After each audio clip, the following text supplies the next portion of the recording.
Hey there, and welcome to my channel, The Paper Bag Investor. Today's video, I want to look at Jeff Bezos stepping down as CEO of Amazon and how that affects Tesla as an investment. So let's get into it. Jeff Bezos is stepping down as the CEO of Amazon, and why I think this is actually good news for Tesla. If you're a Tesla shareholder, you're a Tesla investor, or you're thinking about being a Tesla investor, stick around as you might learn something why this could be good for Tesla. And for good measure, a nice happy face of Elon smiling on this good news. Okay, the quick details on the Jeff Bezos step down. Here they are. It was announced at their Q4 2020 earnings just today. Bezos to transition. He's to transition to the role as executive chair, and Andy Jassy will become the CEO, a longtime Amazon employee.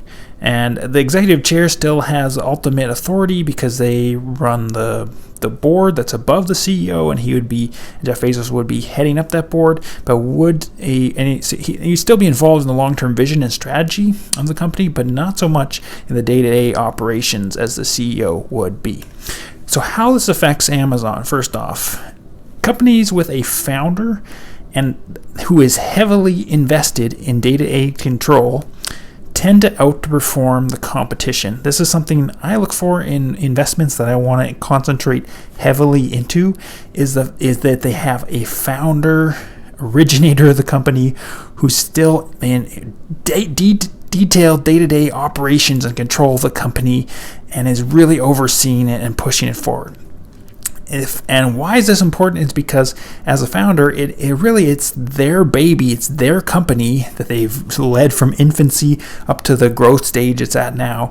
And so the success of the company is personal to them, and really part of their own core identity is something that they care about, success of the company. So there's that founder element of just personally caring about this own baby that they've grown. And then also being heavily invested. Obviously, if they're the founder of a company, they tend to be heavily invested in the company. And of course, financially, they're going to care about the long-term success more than anybody else. That's why it's really important, especially if you're looking for great investments like I'm trying to find, to look for companies that have that kind of person at the helm. So again, how this affects Amazon, just for example, look, Jeff Bezos, he owns about $170 billion in Amazon shares. The new CEO, Andy Jassy, owns, I put it in billions just to compare, 0.287 billion in Amazon shares. You have 170 billion of dollars worth of shares to 0.287 billion. Still a lot of money, $287 million, but nothing on the even close to the order of magnitude that Jeff Bezos has invested in Amazon. And I'm not saying Andy Jassy will be a bad CEO. Amazon will likely continue to grow and do well. But rather this change, I'm saying it reduces the probability of incredible innovation from Amazon. That's the main point I'm making. It reduces the probability. They're still going to innovate, they're still going to do well, but it reduces the probability of incredible innovation from Amazon. That's the main point I'm trying to make in this video. And why does this matter for Tesla? Why does all this matter? Because of three words: full self-driving. Full self-driving. It's very, very, very important to Tesla. One of the biggest things I'm watching for with Tesla, maybe the biggest thing I'm really tracking the detail of, is their full self-driving strategy and its rate of improvement. Amazon is also pursuing full self-driving, and with their Rivian investment and also a recent acquisition of a startup company called Zoox, a full self-driving startup, and Amazon has a good strategy overall to achieve full self-driving because they're investing in Rivian, an electric vehicle maker, and then they bought Zoox, this full self-driving startup that has kind of the full self-driving capabilities. You marry those together with your fleet of Rivian vehicles, and then you connect that into what matters and what's important for Amazon, logistics and getting packages shipped and logistically moved around. You could basically stack those things together to have a good strategy to achieve full self-driving, because they could use their Rivian trucks with full self-driving software in them driving around to help train the full self-driving network. and also doing it environmentally well and growing Rivian capabilities with this investment.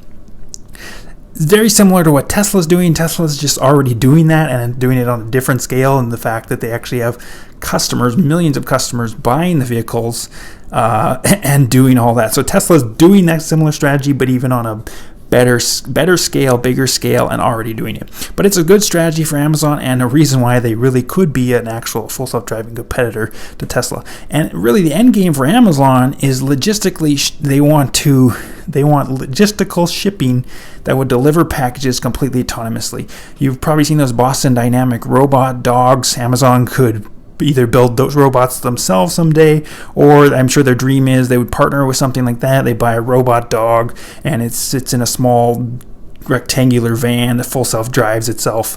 It's filled with packages by robots, and then drives itself to your home, and the robot dog carries the package to your doorstep, drops it on your doorstep, and you get a text on your phone saying your package arrived, and it does it all completely autonomously. That would be the ultimate end game that Amazon is looking for, and will allow them to continue to reduce their prices and make even bigger margins. It would be massive for their business. But what I'm trying to say with this video is why this is great for Tesla is with Bezos stepping down, it makes you wonder if Amazon's pace of innovation could slow down or moderate as new non-founder, non-majority shareholder leadership comes in. I'm not saying again that the innovation is not going to happen, but I'm really wondering if it's going to, the probability of huge innovation is going to be reduced. And think about the innovation that Tim Cook has brought Apple since Steve Jobs passed away. I'm still waiting. And I'm not trying to throw shade at Tim Cook. I think he's a great leader, and Apple's done tremendously well as a stock as they're milking the innovation that Steve Jobs brought for the company, the structure that he brought for the company, and just the innovation that he brought for the company. But I don't see Tim Cook really as taking big leaps or big risks or innovating away from that severely. So again, why this matters for Tesla, I think Bezos stepping down is great for Tesla as shareholders, as it increases the probability that they achieve regulator-approved full self-driving first, or at all from other competitors don't achieve it for years or decades to come. This is literally trillions of dollars on the line, and Tesla just increased their odds of taking a dominant position in this with this move by Jeff Bezos. Let me know what you guys think of all this in the comments down below. If you got value out of this video, please hit that subscribe button. Also hit the thumbs up. It helps the channel grow, helps the YouTube algorithm, and do all that. But cheers, thanks for supporting the channel, and I will see you in my next video.